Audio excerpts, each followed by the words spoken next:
Chapter 6. The Glory of the Gospel.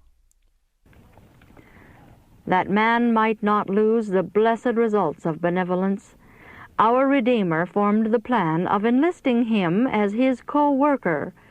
God could have reached his object in saving sinners without the aid of man, but he knew that man could not be happy without acting a part in the great work.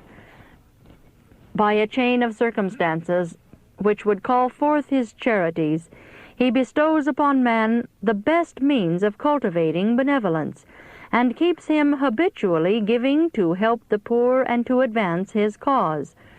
By its necessities, a ruined world is drawing forth from us talents of means and of influence, to present to men and women the truth, of which they are in perishing need.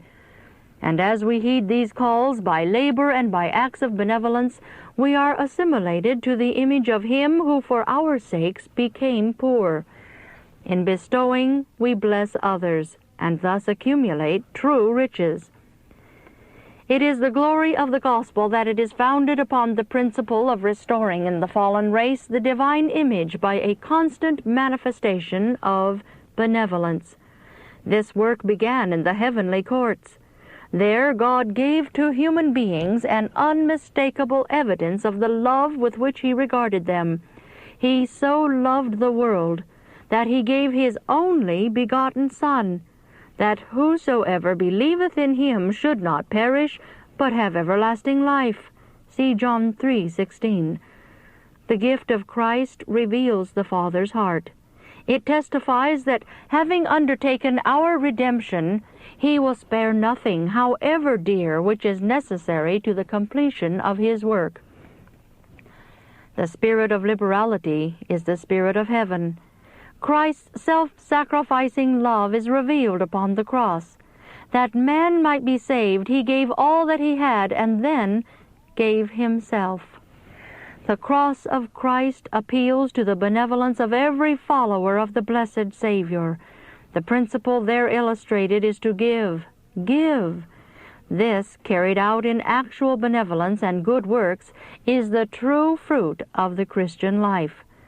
The principle of worldlings is to get, and thus they expect to secure happiness. But carried out in all its bearings, the fruit is misery and death.